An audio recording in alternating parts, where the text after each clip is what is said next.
Hujambo na karibu katika rubaa za kimataifa kutoka Arusha One Radio. Mimi ni Awadh Rashid. Mkuu wa majeshi ya Uganda Jenerali Muhoozi Kainerugaba, ambaye ni mtoto wa rais wa taifa hilo Jenerali Yoweri Kaguta Museveni, amesema kuwa vikosi vyake vitadhibiti mji wa Kisangani iwapo waasi wa M23 watachelewa kuteka mji huo.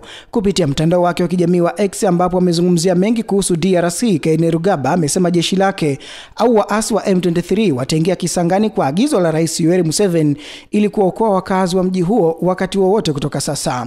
Nimepokea jumbe za kutosha za WhatsApp kutoka kwa watu wetu huko Kisangani. Tutadhibiti eneo hilo kesho kama mzee ataruhusu, aliandika kwenye mtandao huo wa X. Wanajeshi wa Uganda wamekuwa nchini DRC wakishirikiana na jeshi la Congo FARDC kupambana na makundi yenye silaha wakiwemo waasi wa Kodeko na wale wa ADF.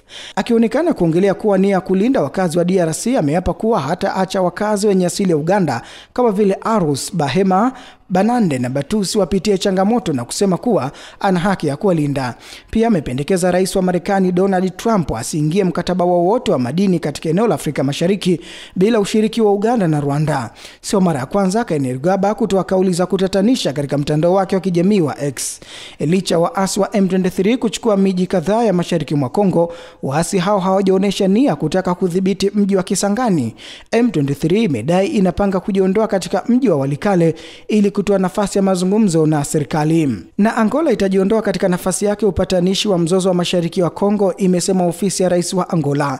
Mzozo kati ya Kongo na waasi wanaoungwa mkono na Rwanda wa M23 umezidi kushika kasi. Kwa mujibu wa taarifa ya shirika la CNBC, taifa jingine la Afrika limepangwa kuongoza juhudi za kurejesha mazungumzo ya amani. Kundi la M23 linaloongozwa na Watusi lazidisha uasi wake wa kuteka miji mikubwa miwili mashariki mwa Kongo tangu Januari na kuvamia eneo lenye utajiri wa madini ya dhahabu na tantalum. Akiwa mwenyekiti wa sasa Umoja wa Afrika, rais wa Angola Joao Lourenço amekuwa akijaribu kusaka usitishaji wa vita wa kudumu na kupunguza mvutano kati ya Kongo na nchi jirani ya Rwanda, ambayo imekuwa ikishutumiwa kuunga mkono M23, Rwanda ikikanusha hilo. Pamoja na hayo, waasi wa M23 wameendelea kushikilia mji wa mashariki mwa Kongo wa Walikale licha ya kutangaza mwishoni mwa juma lililopita kuwa watajiondoa ili kuwezesha mazungumzo ya amani.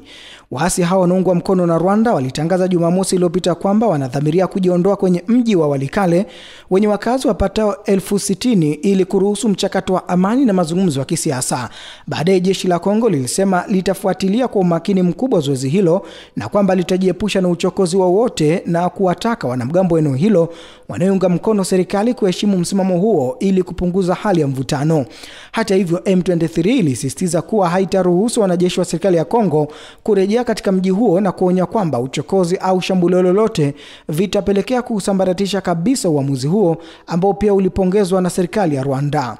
Alipozungumza na waandishi wa habari siku ya Jumamosi, waziri wa mambo ya nje wa Kongo Teresa Wagner amesema wanasubiri kuona ikiwa M23 watajiondoa huko Walikale na ikiwa wanatoa kipaumbele kwa mazungumzo.